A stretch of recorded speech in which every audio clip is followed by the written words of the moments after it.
145ನೇ ಜಯಂತ್ಯೋತ್ಸವ ಕಾರ್ಯಕ್ರಮ ಫೆಬ್ರವರಿ 9ರಂದು ಶಿವಮೊಗ್ಗದಲ್ಲಿ ನಡೆಯಲಿದೆ.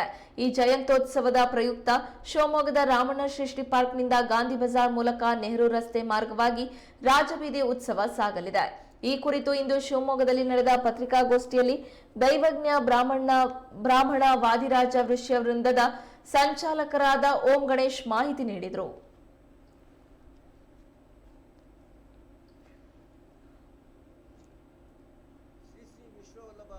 ಸ್ವಾಮಿಗಳ ಕೃಪಾಶೀರ್ವಾದದೊಂದಿಗೆ ಈ ಕಾರ್ಯಕ್ರಮವನ್ನು ಮೊದಲನೇದಾಗಿ ಶಿವಮೊಗ್ಗ ನಗರದಲ್ಲಿ ಪ್ರಪ್ರಥಮವಾಗಿ ಈ ಒಂದು ವಾದಿರಾಜ ಶ್ರೀ ಗುರುಗಳ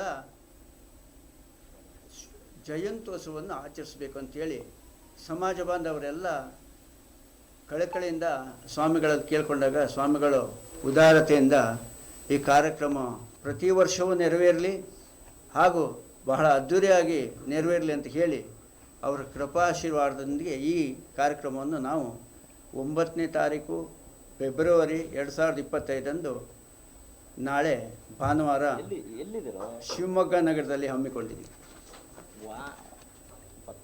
ವಿಶೇಷ ಶಾಲಿವಾಹನ ಶಕೆ 1402 ಶಾರ್ವಿಕ ಸಂವತ್ಸರದಲ್ಲಿ ರಾಮಾಚಾರ್ಯ ಮತ್ತು ಗೌರಿ ದೇವಿ ದಂಪತಿಗಳಲ್ಲಿ ಉಡುಪಿ ಸಮೀಪದ ಹೂವಿನಕೆರೆ ಮಾಘ ಶುಕ್ಲ ದ್ವಾದಶಿ ದಿನದಂದು ಜನಿಸಿದ ವಾದಿರಾಜ ಪೂರ್ವನಾಮ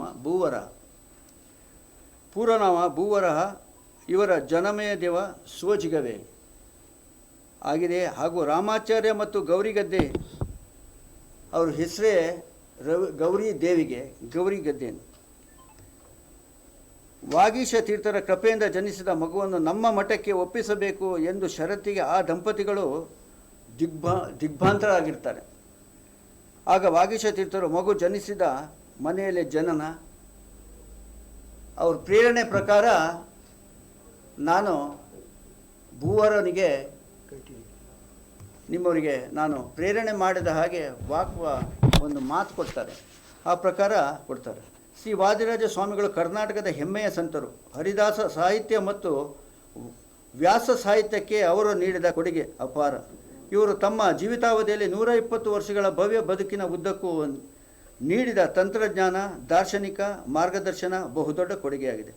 ಅನೇಕ ಗ್ರಂಥಗಳನ್ನು ದೇವರ ನಾಮಗಳಲ್ಲಿ ರಚಿಸಿ ಸಮಾಜವನ್ನು ಸಂಘಟಿಸಿ ಸದಭಿರುಚಿ ಬೆಳೆಸಿ ಸದಾಚಾರವನ್ನು ತಿಳಿಸಿ ಕೊಟ್ಟಿರ್ತಕ್ಕ ಧೀಮಂತ ವ್ಯಕ್ತಿಯಾಗಿದೆ. ಶಾಲಿವಾಹನ ಶಕ ಇವರು 1402 ಶಾರ್ವಿಕ ಸಂವತ್ಸರದಲ್ಲಿ.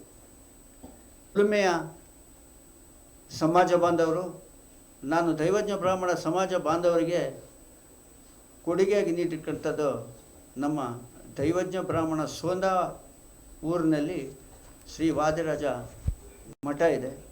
ತಾವೆಲ್ಲರೂ